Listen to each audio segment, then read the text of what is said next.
Selamat pagi Bapak Ibu Saudara sekalian. Mari kita akan kembali bersama-sama merenungkan firman Tuhan yang saya beri tema pemeliharaan Allah.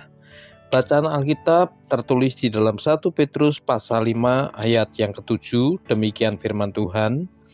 Serahkanlah segala kekhawatiranmu kepadanya, sebab Ia yang memelihara kamu. Bapak Ibu Saudara, tentu kebenaran firman ini seringkali kita dengar, bahkan mungkin menjadi ayat hafalan kita.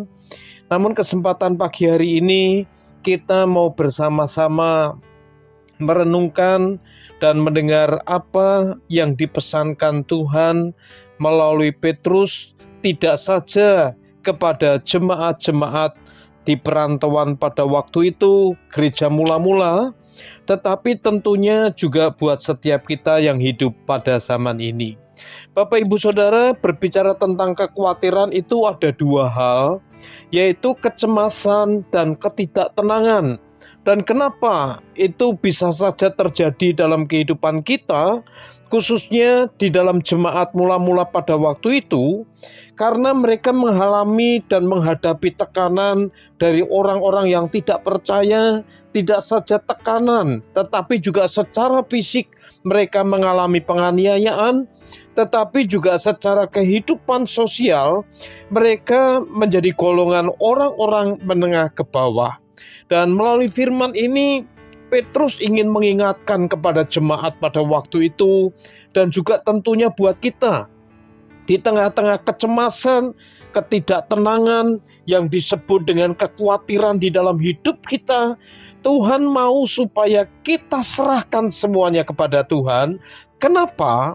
Alkitab jelas memberikan catatan jelas, sebab Tuhan yang memelihara kamu.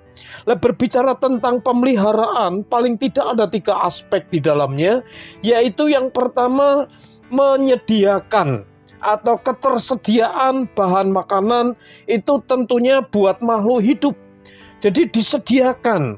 Kalau kita memelihara tanaman atau hewan peliharaan, tentunya untuk makanannya kita pasti sediakan. Nah, hal yang kedua, berbicara tentang memelihara, itu merawat. Jadi dirawat, ya, tidak cuma dirawat, dijaga. Saya melihat Bapak Ibu Saudara, ada orang yang punya binatang peliharaan seperti misalnya kucing atau anjing. Tidak saja ditaruh di salon binatang untuk dirawat, kukunya juga dimandiin, disikat bulunya, bahkan ada yang diberi pakaian supaya kelihatan lucu, bahkan diajak jalan-jalan Bapak Ibu Saudara sekalian. Nah, ini hal yang kedua, berbicara tentang memelihara, itu berbicara tidak saja menyediakan, tetapi juga merawat. Nah, Bapak Ibu Saudara, hal yang ketiga, hal berbicara tentang memelihara, itu adalah menjaga, bahkan melindungi. Nah, Bapak Ibu Saudara, kalau kita lihat dan kita ingat orang-orang yang ada di sekitar kita, yang kita tahu mereka punya binatang peliharaan, tidak mungkin kita boleh memperlakukan sembarangan. Pasti orang yang mempunyai akan tampil menjadi pembela. Lah, demikian juga tentunya Allah saat mengingatkan kepada jemaat mula-mula waktu itu, juga kepada setiap kita, bahwa serahkan segala kekhawatiranmu, karena Tuhan adalah Allah yang mau memelihara kita. Memelihara dengan konsep berarti Dia tidak saja bertanggung jawab untuk kehidupan kita, tetapi juga menyediakan, merawat, bahkan melindungi atau menjaga kita.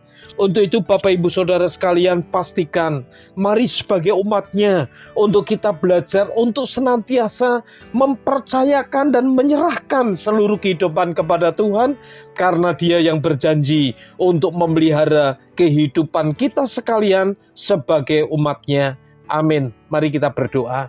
Bersyukur kepada Tuhan yang Engkau senantiasa mau mengingatkan kepada kami tentang janji Tuhan, penyertaan dan pemeliharaan Tuhan dalam hidup kami. Beri kami hati yang rendah, beri kami hati yang lembut, sehingga tidak saja kami mendengar, tapi kami juga boleh belajar untuk percaya, sehingga kami menjalani hidup ini dengan ketenangan yang dari Tuhan, karena kami tahu bahwa Engkaulah Allah yang senantiasa rindu dan bergirang, Allah yang bertanggung jawab di dalam kehidupan kami sebagai umat-Mu. Dalam nama Yesus kami berdoa, haleluya.